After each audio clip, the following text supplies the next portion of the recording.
소현세자의 마지막은 온몸이 검게 변하고 7구멍에서 선혈이 쏟아져 나온 참혹하고 끔찍한 시신이었습니다. 우리는 아버지인 인조가 권력에 눈이 멀어 아들을 벼루로 쳐 죽이고 독살했다고 굳게 믿어왔습니다. 하지만 현대 법의학의 날카로운 시선은 이 참혹한 밀실살인의 현장을 전혀 다르게 해독해냅니다. 시신이 남긴 흔적은 독살이 아니라 가혹한 시대의 무게를 견뎌낸 처절한 병마의 흉터였습니다. 오늘 우리는 기록 속에 감춰진 조선 최대 밀실 살인 사건의 진짜 범인을 과학으로 추적합니다. 무너진 조선을 다시 세우려 했던 젊은 군주의 눈물겨운 진실을 지금부터 마주하시길 바랍니다. 비극의 씨앗은 소현세자가 죽기 8년 전 병자호란의 참혹한 패배에서 이미 시작되었습니다. 남한산성에서 버티던 인조는 결국 삼전도에 나아가 청나라 황제에게 무릎을 꿇어야만 했습니다. 차가운 맨바닥에 9번 머리를 찌으며 흘린 피는 인조의 영혼에 지울 수 없는 상처를 남겼죠. 명분을 내세웠던 인조에게 항복은 자신의 정통성을 뿌리째 흔들어버리는 치명적인 굴욕이었습니다. 백성과 신하들의 싸늘한 시선 속에서 인조는 왕위를 빼앗길지 모른다는 끔찍한 공포에 시달렸습니다. 그 시각 소현세자는 패전국의 볼모가 되어 적국의 심장부인 심양으로 비참하게 끌려가야만 했습니다. 수백 명의 식소를 거느리고 적국에서 살아남기 위해 세자는 필사적으로 국제 외교전에 뛰어듭니다. 조선의 물품을 교역하여 재물을 모으고 노예로 끌려온 백성들을 속속 고국으로 돌려보내기 시작했죠. 세자의 뛰어난 정치력은 청나라 고위층의 마음을 움직였고 실질적인 외교 창구로 자리 잡았습니다. 하지만 아들의 이런 빛나는 성과는 한양에 있는 불안한 아버지의 영린을 깊숙이 건드리고 맙니다. 청나라는 인조를 협박하며 말을 듣지 않으면 소현세자를 새로운 왕으로 세우겠다고 조롱했습니다. 이제 인조의 눈에 비친 소현세자는 사랑하는 아들이 아니라 권력을 위협하는 강력한 정적이었습니다. 오랑캐라 멸시하던 청나라가 거대한 대륙의 주역으로 떠오르는 모습을 세자는 똑똑히 목도합니다. 천지가 뒤바뀌는 북경에 입성한 세자는 서양 선교사 아담 샬과 역사적인 만남을 가지게 되었습니다. 그곳에서 천문학과 역법을 접하며 조선이 우물한 개구리였음을 세자는 뼈저리게 깨닫고 맙니다. 세자의 가슴속에는 서양의 발전된 과학 문명으로 무너진 조선을 다시 세우겠다는 꿈이 자라났습니다. 무려 8년이라는 고단한 인질 생활을 버티게 해준 것은 바로 이 찬란하고 위대한 비전이었습니다. 그러나 조선의 현실은 냉혹했습니다. 귀국한 세자를 맞이한 것은 인조의 차갑고 싸늘한 분노였죠. 세자가 청나라 황제에게 받아온 벼루를 꺼내자 인조는 이성을 잃고 그것을 바닥에 집어던졌습니다. 변화하는 세계를 보여주려 했던 아들의 간절한 외침은 아버지의 지독한 피해망상에 짓밟히고 맙니다. 귀국한 지 불과 2달 만에 세자는 갑작스러운 고열과 오한에 시달리며 깊은 병석에 눕게 되었습니다. 내의원이 진단한 병명은 학질, 즉 현대의 말라리아로 극심한 열이 끓어오르는 치명적인 질환이었습니다. 침술의 대가라 불리던 의관 이형익이 불려와 다급하게 침을 놓았지만 세자의 숨은 사그라지고 말았죠. 삽시간에 온몸으로 번진 폐혈증은 침술로 막을 수 있는 단계를 이미 훌쩍 넘어서 버렸던 상태였습니다. 사망 직후 시신을 염습하던 종치는 온몸이 검게 변하고 피를 흘리는 참혹한 모습에 경악하고 맙니다. 조선시대 널리 쓰이던 독약, 비상에 중독되었을 때와 똑같은 끔찍한 모습이라고 증언을 남긴 것이죠. 하지만 수많은 부검을 진행해온 현대 법의학자들은 이 기록을 보고 전혀 다른 진단을 내리게 됩니다. 시신이 검게 부풀고 점막이 터져 출혈이 발생하는 것은 급격한 부패 현상의 전형적인 특징입니다. 비소와 같은 독극물에 중독된다고 해서 하루 이틀 만에 전신이 검게 변하는 경우는 전 세계에 없습니다. 사망 직전 섭씨 40도를 넘나드는 고열과 온돌방의 따뜻한 온도가 치명적인 부패 환경을 만들었죠. 체내에 퍼진 세균이 급격히 증식하면서 발생한 부패가스가 세자의 시신을 참혹하게 훼손한 것입니다. 당시 사람들은 부패가 이토록 빠르게 진행되는 현상을 보지 못했기에 자연스럽게 독살을 의심했습니다. 무엇보다 독살설을 기정사실로 만든 것은 아버지 인조의 상식적으로 납득하기 힘든 비정한 사후 대처였죠. 담당 의관을 문초하는 법도를 무시하고 이영익을 적극 감싸며 모든 조사를 원천 봉쇄해버리고 맙니다. 장례 절차마저 대폭 축소하고 12개월을 입어야 할 상복을 불과 한 달 만에 서둘러 벗어버렸습니다. 며느리 강빈에게 사약을 내리고 어린 새 손자마저 제주도로 유배 보내는 잔혹한 숙청을 단행했습니다. 그렇다면 독살이 아니라면 젊은 세자를 죽음으로 몰고 간 진짜 병마의 정체는 도대체 무엇이었을까요?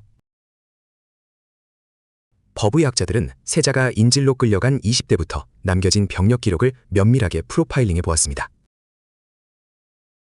수백 명의 목숨을 책임지며 외교전을 치러야 했던 심양 생활은 상상을 초월하는 극심한 스트레스였죠.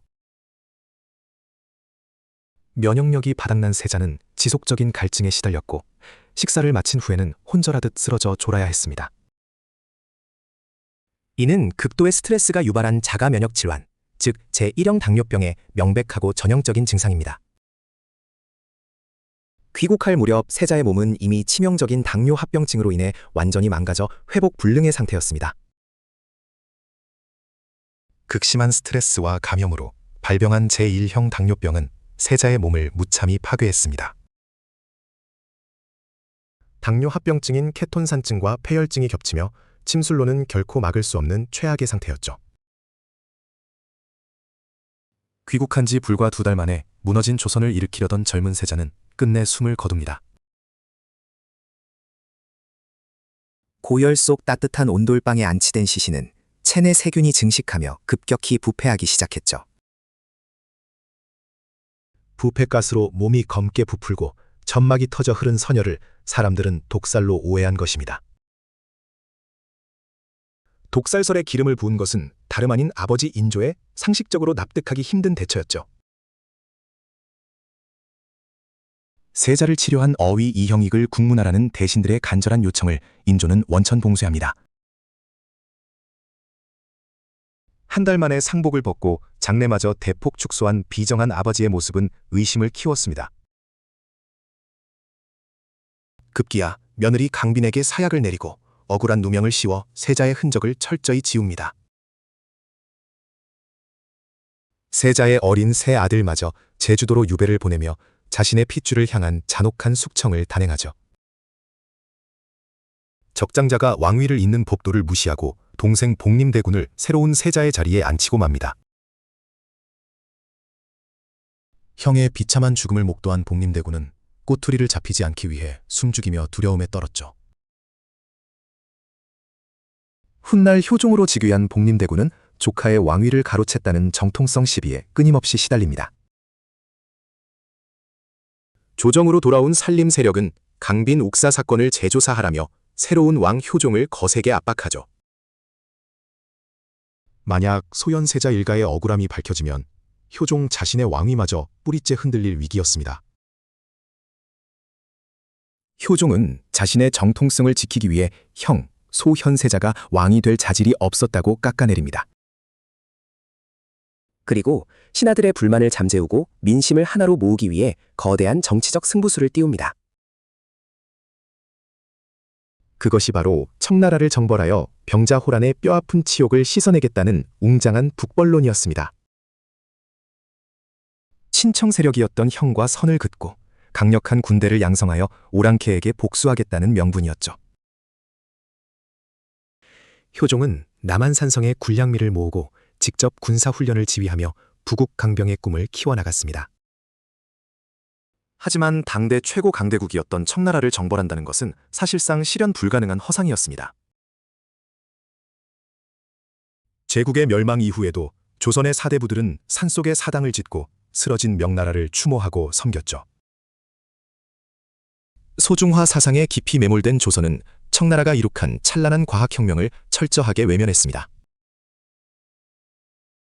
서구 문물을 적극적으로 수용한 청나라의 속도를 무시한 채 낡은 명분과 예약에만 갇혀버렸죠. 만약 소현세자가 살아남아 왕위에 올랐다면 조선의 역사는 과연 어떻게 달라졌을지 질문해봅니다. 서양의 천문학과 역법을 들여와 과학으로 나라를 부강하게 만들려 했던 그의 숭고한 비전 말입니다. 그러나 슬프게도 인조의 비뚤어진 권력욕은 그 위대한 혁신의 씨앗을 잔인하게 짓밟고 말았습니다. 새로운 세계 질서를 받아들이지 못하고 개방을 배신으로 여겼던 조선의 뼈아픈 한계였던 것입니다. 소현세자의 죽음은 단순한 개인의 비극이나 궁중 밀실살인이라는 자극적인 음모론이 결코 아닙니다. 그것은 변화의 골든타임을 놓치고 서서히 멸망을 향해 걸어간 조선의 멈춰버린 심장소리였습니다. 역사는 우리에게 묻습니다. 우리는 왜 그토록 변화를 두려워하고 낡은 과거에 집착해야만 했을까요? 실신에 남겨진 참혹한 흉터는 가혹한 시대의 무게를 홀로 견뎌야 했던 젊은 세자의 눈물입니다. 독살이라는 오해에 가려진 채 오랜 시간 방치되었던 그의 고독하고 처절했던 투쟁을 기억해야 합니다. 과학의 눈으로 그날의 진실을 마주할 때 우리는 비로소 세자가 꿈꾸었던 진짜 조선을 만나게 됩니다. 참혹한 패배의 잿더미 속에서도 새로운 문명으로 찬란한 내일을 설계하려 했던 불굴의 의지 말입니다. 아버지는 아들을 버렸지만 세자는 단 한순간도 조선이라는 거대한 뿌리와 백성을 포기하지 않았죠. 실패한 개혁가로 남았음에도 불구하고 소현세자의 발자취가 오늘날 우리에게 묵직한 울림을 주는 이유죠. 위기 속에서도 넓은 세상을 향해 과감히 나아가려 했던 그의 용기는 우리 피 속에 선명히 살아 있습니다. 어둠 속에서 빛을 찾으려 했던 위대한 군주의 꿈은 오늘날 우리의 삶 속에서 찬란하게 이어질 것입니다. 시대의 무게를 견디며 조선의 새로운 내일을 열고자 했던 젊은 세자의 숭고한 영혼을 가슴에 새깁니다. 지식이 아닌 자부심을 전합니다. 당신의 뿌리를 깨우는 시간. 바른 슬기 역사였습니다.